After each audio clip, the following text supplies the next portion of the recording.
item that stands out in my memory is getting up from a chair or even out of bed. Raise yourself slowly, stand firmly on your feet and count 3 steps, and then move, waiting for the rhythm of life. Don't sit down, keep mobile, always be on your feet, and even at a meal time, have it standing up occasionally.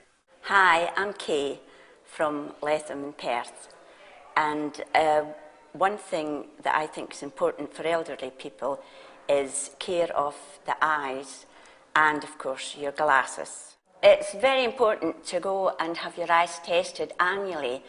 This is a free service, so it shouldn't prove a problem to anybody. Always clean your glasses carefully, because dirty glasses can cause very bad falls, and it's such an easy thing to get a nice clean piece of cloth, clean your glasses very carefully and pop them on again, and I'm sure you'll be able to see a lot better. If up during the night, it's very important to put on a light. Now, you can get sensory lights for the hall and the bathroom. These are worked simply by movement.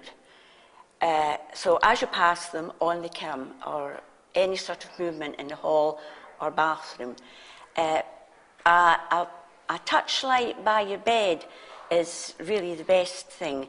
You can put your hand out while still in bed, touch it, and on it comes, so you can get out of bed and you're safe. Hello, I've come today to talk to you about something, my experiences with footwear, and what I think is the best advice regarding it. What you really must have in footwear, whether it's a slipper or a shoe, is a good, sensible, comfortable grip on the foot. Ladies, don't wear slingback shoes, they're bad. You don't have any support for the back of your foot, and you'll go over on your ankle, and you may even sprain your ankle, or even worse. Peep toes are just about as bad, because your toe can touch the ground and you can trip. I've done it, so I avoid that as well. The best kind of shoe is a good, well-fitting shoe that will hold your foot steady. For instance, lacing shoes. You can loosen and tighten as your foot needs to get a bit more room, loosen them up, back to normal, tighten them again. I personally prefer Velcro. It's easy to do, works the same way. Slippers can stretch, and if they stretch, they're going to come off your foot, like mules and flip-flops. They're just the same. Bad, stretchy slippers will come off your foot. So the best thing to do if you're buying new slippers is go in and walk about with them a bit and get a nice firm slipper. It's just the virtue of the material they're made with. And the other thing is the soles of slippers can catch on the floor. So that's another good reason to walk about and get, if they catch on the floor in the shop, they're going to catch on your floor. Even though you've got a favourite pair of shoes, if they're loose at all on you, please don't wear them. I had a bad accident with a pair of favourite shoes. The shoe came off, I fell, I had bruised ribs and I fractured my elbow. So the shoes were in the bucket that very night. Right, one other thing is, if you use a cane, as I do, that is called a ferrule. That's the bottom of the cane, and it should have a tread like that. Now, if it's like that, that's lovely. If it's worn and smooth, the cane will slide on the ground, and if it slides, you'll slide. And the thing is, you could probably become a good cropper. So if your ferrule is worn, please have it replaced. It's a simple thing, and usually it doesn't cost anything. I've been handed these shoes, these slippers, which are pretty obviously done. The best place for them is the bin. The reason, there's no support in the back. They're more like a moccasin, and that's dangerous. They're holey, they're stretched. They're really just an accident waiting to happen. So they go to the bin.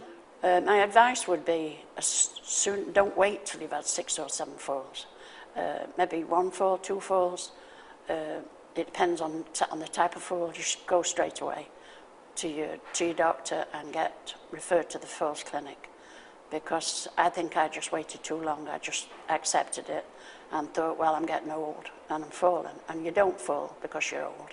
You fall for a reason, and I think my reasons were medication. Well, recently I think the doctors have been revising, you know, on the medication, and they've been doing them once a year now. But I would say if they're not doing, your doctor's not doing this, then go and ask him to redo your medication. It's so easy to ring up and repeat your prescription, and you might not even need these tablets. You know, you really don't know what you're on, and at the end of the day, it's your body, and the drugs that you put in it is your responsibility. You know, it's up to you what you put in your body. Hello, I'd like to tell you a little about why we feel exercise classes and exercising as in principle is excellent for you, for your health. We feel an exercise class, a small one, has great advantages in the fact that it's getting you out of the house, you're meeting people, you're making friends, and you're exercising and you're keep yourself healthy at the same time. Having said that, if you're unable to get out and about and you have no transport, or you feel that you're away from a bus route and you still want to exercise, you can do it on your own. You can get up off your chair, you can even wander around the house, wander around the garden, go down for your paper instead of getting someone to bring it up for you. Get up and about as much as you possibly can. Our class itself that we run is a chair-based one, and it is based on elderly people. Again, this is to get them mobile, get them out and about, and try and get them back on their feet again as soon as possible, gently.